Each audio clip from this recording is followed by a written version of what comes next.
ইন্নাল্লাযীনা, যেমন একদল মানুষ, এখন একদল মানুষ, এদেরকে আহলে হাদিস বলা হয়।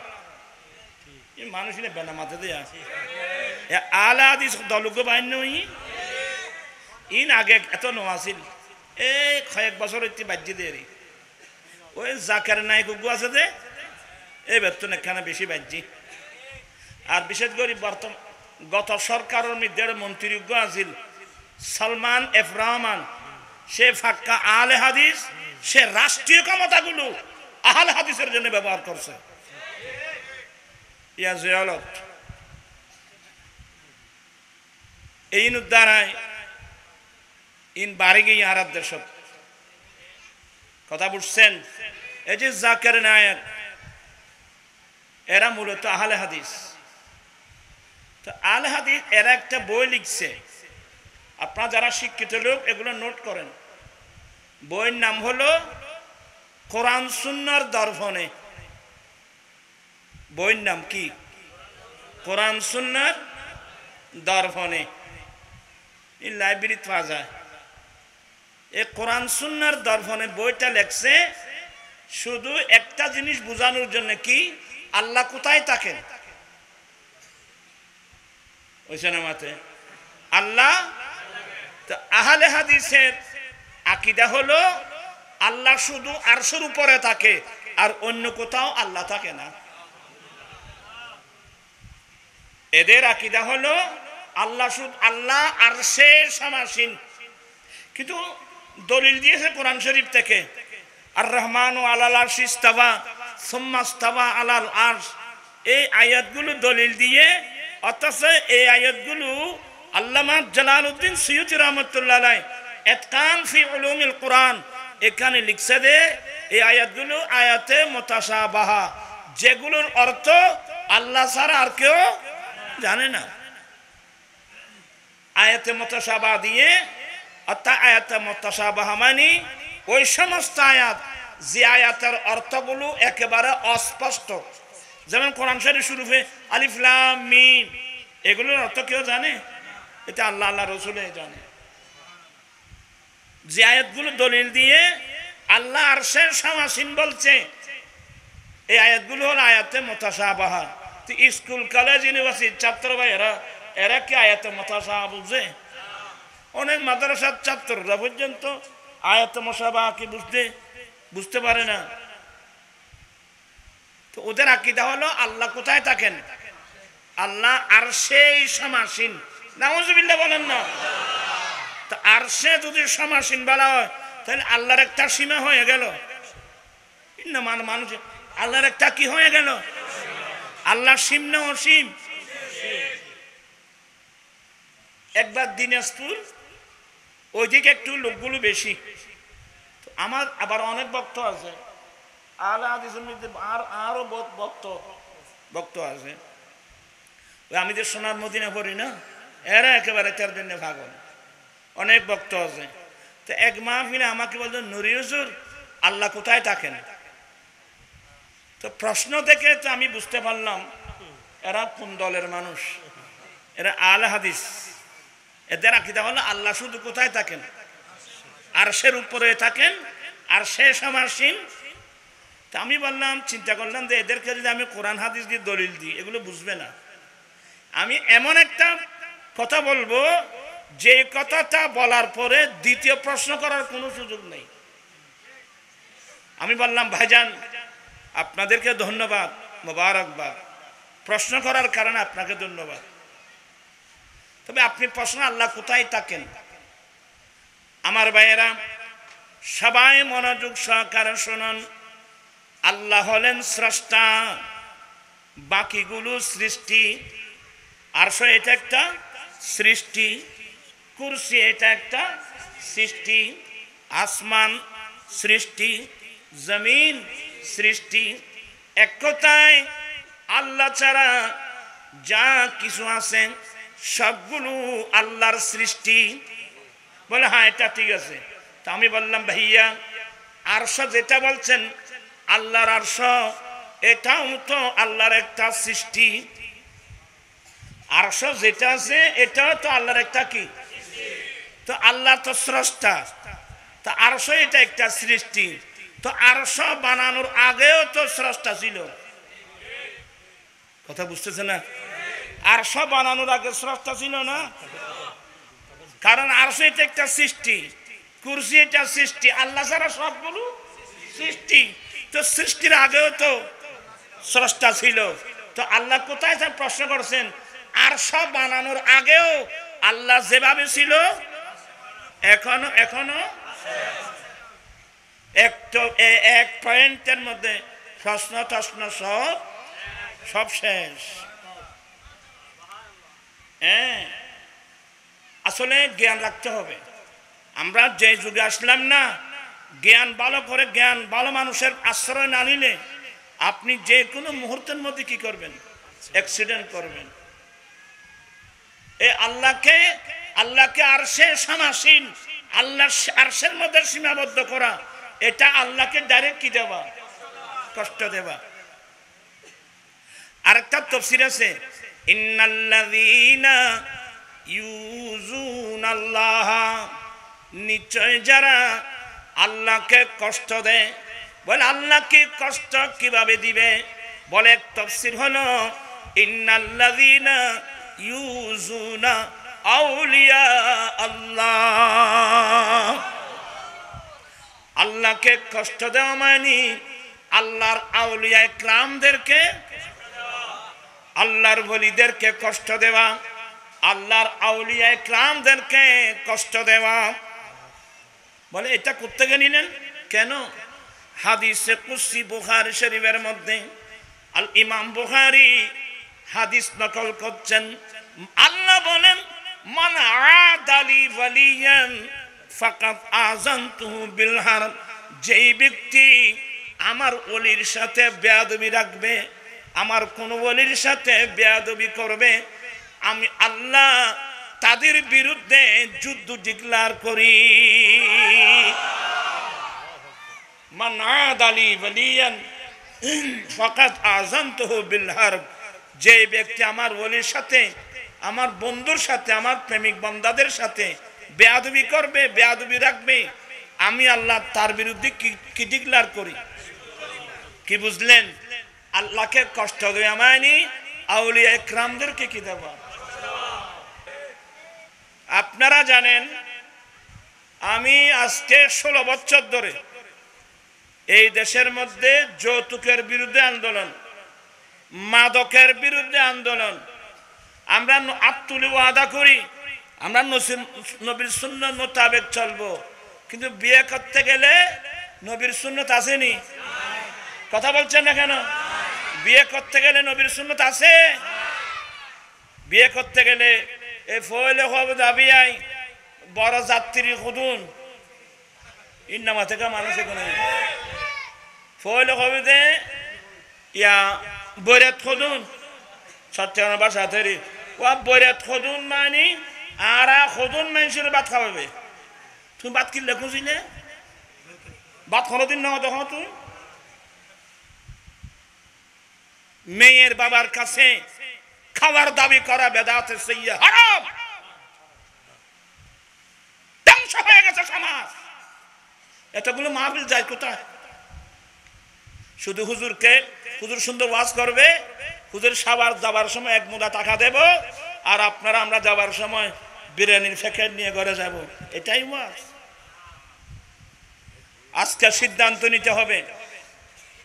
আর সবচেয়ে বড় মারাত্মক কি জানেন? এই চট্টগ্রাম যতগুলো, এগুলো বেশি হচ্ছে চট্টগ্রামে।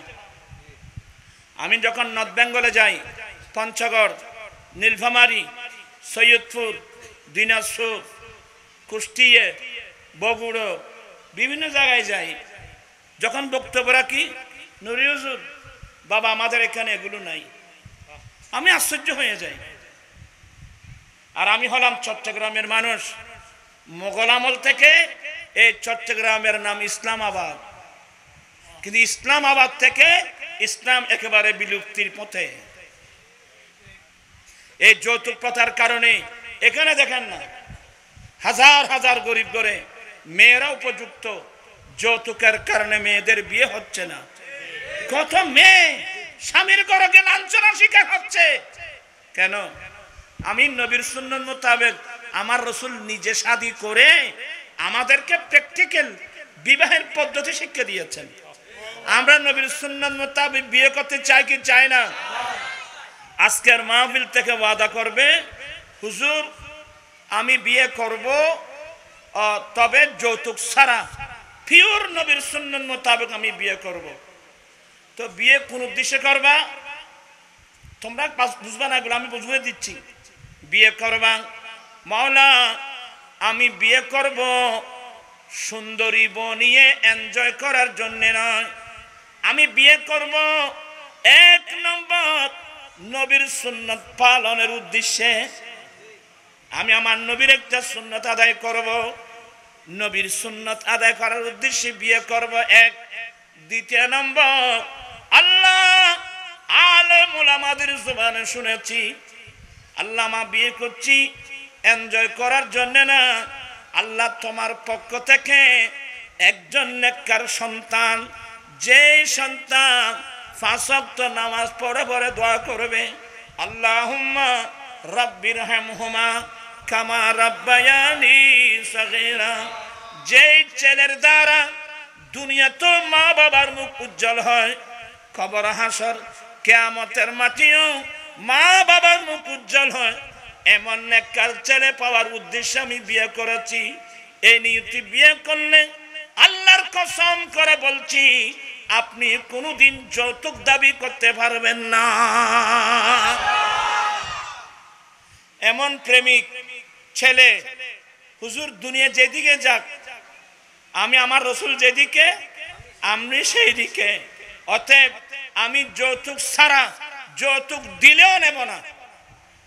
আমি প্রয়োজনে রিক্সা টেনে উপার্জন করব, আমি প্রয়োজনে ঠেলাগাড়ি টেনে উপার্জন করব, আমি প্রয়োজনে দিন মজুরি কাজ করে উপার্জন করব, তারপর আমি ভিক্ষা চাইব না। যৌতুক সমানে কমপ্লিট কি চাওয়া? ভিক্ষা চাওয়া। নবীর সুন্নাত পালনের উদ্দেশ্যে আপনারা কি বিয়ে করতে পারবেন না? এমন এমন নবীর প্রেমিক আজকের মাহফিলে আসো, হাত উঠাই বলো, হুজুর আমি যৌতুক ছাড়া শাদী করব। একজন, দুই, মাশাআল্লাহ, নারায়ে তাকবীর, নারায়ে রিসালাত, নারায়ে গাউসিয়া, জামাত আহলে সুন্নাত। আয় আল্লাহ, অনেক ছেলেরা বাইরা হাত উঠাই ওয়াদা দিয়েছে, ওরা যৌতুক ছাড়াই তোমার নবীর সুন্নাত মোতাবেক শাদী করবে। আল্লাহ তুমি তাদের ওয়াদা কবুল করে না। এভাবে করতে পারলে লাভ কি? আল্লাহর নবী বলেন, মান তামাসসাকা বিসুন্নতি ইনদা ফাসাদে উম্মতি ফালাহু আজরু মিয়াতি শাহীদ। যে উম্মত ফিতনা ফাসাদের যুগে আমি নবীর একটা সুন্নাত মজবুত করে ধরবে, আল্লাহ তাকে 100 শহীদের সওয়াব দান করবে। আল্লাহু আকবার। আমি আজকে 16 বছর এই বাংলা, শুধু বাংলাদেশে না, দুবাই, মস্কট, কাতার, সৌদিয়া, আমি যেখানে যেখানে গিয়েছি ওখানে হাত উঠায় ওটা ওয়াদা নিয়েছি। আলহামদুলিল্লাহ, খুশি হবেন, আজকে হাজার হাজার ছেলে এখন যৌতুক ছাড়া কি করতেছে। আজকে সিদ্ধান্ত, আমরা খাবার দাবি করব না, ফার্নিচার দাবি করব না, অর্থ দাবি করব না। এখন তো এগুলো না, এখন আরো কি জানেন? কোরবান আসলে কি দাও? আচ্ছা, মানুষ কেন গরুও গেলবি? হ্যাঁ, কোরবান আসলে ছাগল দাও, গরু দাও, মোষ দাও। এখন তো শুনলাম ওই স্বামীর ইন্টের ঘরের যত মেম্বার আছে সবাইকে উন্নত মানের কি দিতে হবে। এতগুলো বেদাতের সইয়া কোন ইবাদত আল্লাহর দরবারে কবুল হবে না। এগুলো বন্ধ করো।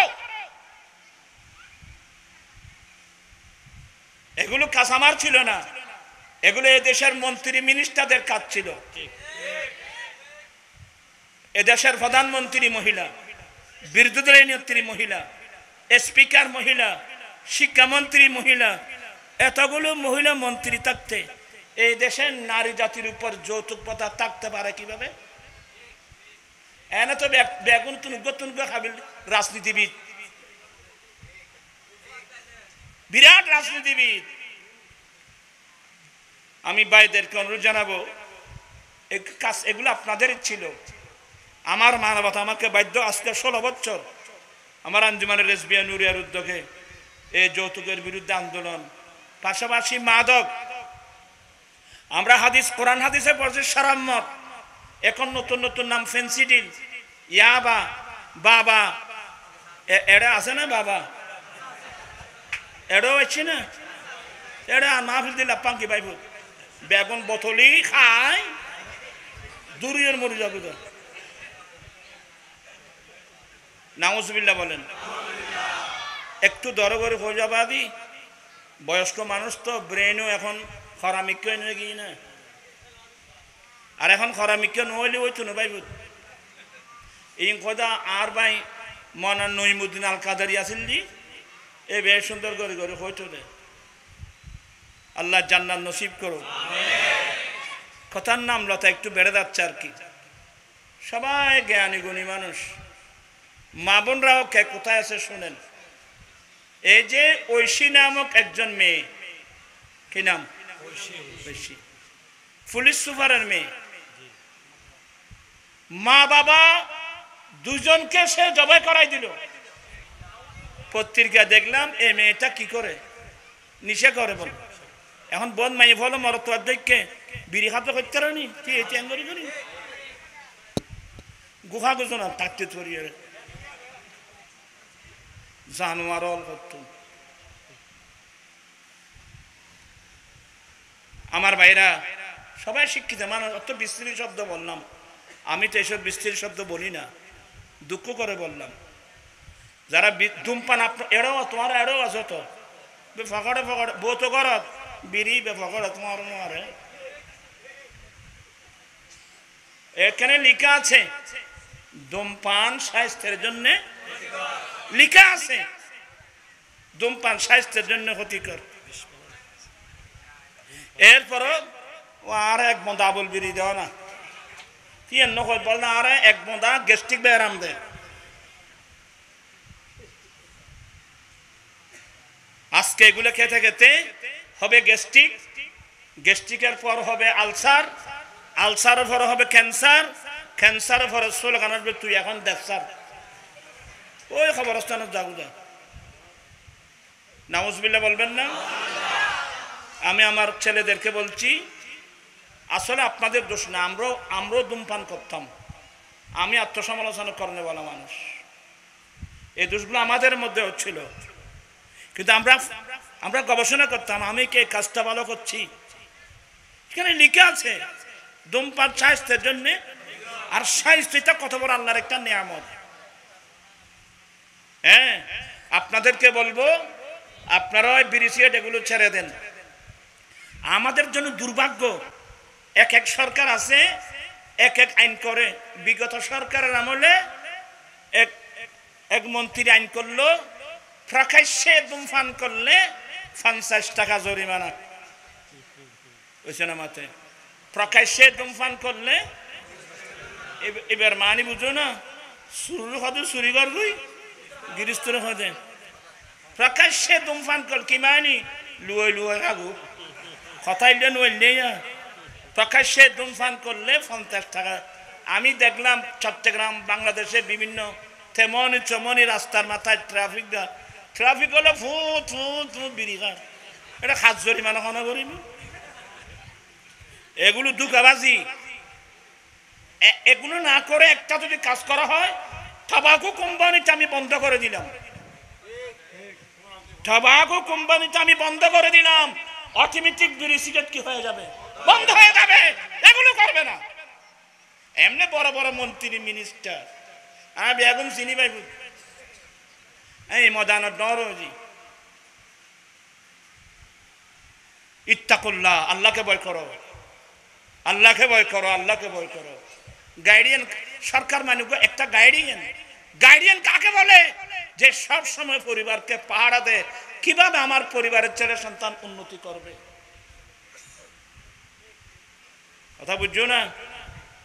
আচ্ছা যাক, আর হচ্ছে না ভাই আয় না জিয়ান ইমানের দায়িত্ব মনে করি গরিবদের। আমাদের কোন ছেলেরা তোমরা কি বাবা খাবে বলে পয়সা দিয়ে কিনে খাওয়া দূরের কথা, কেউ মফত দিল আমরা খাবো না। কথা বলছো না কেন?